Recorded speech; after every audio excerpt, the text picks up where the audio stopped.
கரும்புச்சாறு வச்சு கவுனி அரிசி பொங்கல் தான் இந்த வீடியோல செய்ய போறோம்.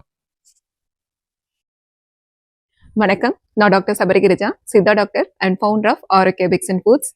பொங்கலுக்கு வாங்கின கரும்பு வச்சு ஒரு ஹெல்த்தியான பொங்கல் செய்யலாமா? ஒரு கப் கவுனி அரிசி எடுத்து தண்ணி ஊற்றி 8 மணி நேரம் ஊற வச்சிடலாம். நைட்டு ஊற வச்சு காலையில் எடுத்து பார்த்தீங்கன்னா அதோட தண்ணி இந்த மாதிரி கலர் சேஞ்ச் ஆகியிருக்கும். இதுக்கான காரணம் கவுனி அரிசியில் உள்ள ஆந்தோசைனின்கிற பிக்மெண்ட் தான்.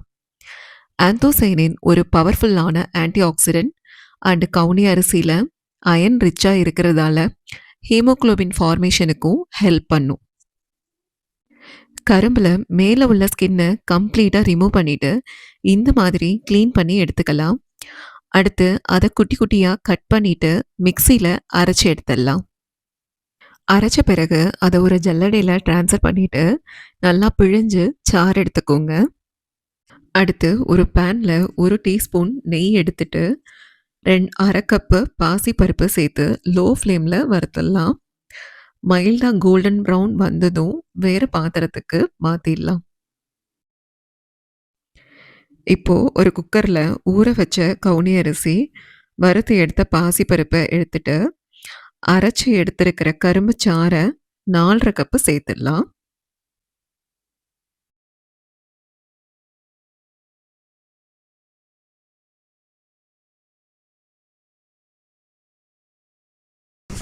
இப்போ ஒரு பிஞ்ச் உப்பு சேர்த்து மூடி போட்டு குக்கரை மூடிடலாம்.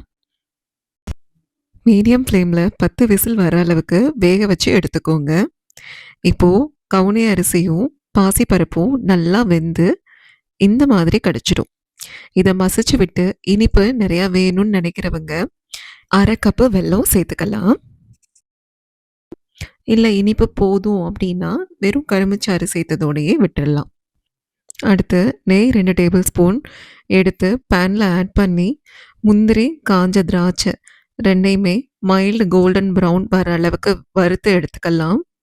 இதை பொங்கலில் அப்படியே ஆட் பண்ணி நல்லா ஒரு மிக்ஸ் பண்ணிவிடுங்க. இந்த ஸ்டேஜில் ஒரு பிஞ்சு ஏலக்காய் பவுடர் ஆட் பண்ணிக்கோங்க. அது வீடியோ ஆகாமல் மிஸ் ஆகிடுச்சு. அவ்வளோதான், யம்மி அண்ட் டேஸ்டியான கரும்புச்சாறு கவுனி அரிசி பொங்கல் ரெடி. நெய்யோட வாசனையில் கவுனி அரிசியோட டேஸ்ட்டில் செம்மையாக இருக்கும். இந்த ரெசிபியை ட்ரை பண்ணி பார்த்துட்டு எப்படி இருக்குன்னு கமெண்ட்ல சொல்லுங்க. இந்த வீடியோ பிடிச்சிருந்தா மறக்காம லைக் பண்ணுங்க, ஷேர் பண்ணுங்க, சேனலை சப்ஸ்கிரைப் பண்ணிக்கோங்க. நெக்ஸ்ட் இன்னொரு ஹெல்த்தி ரெசிபி வீடியோல மீட் பண்ணலாம். தேங்க்யூ.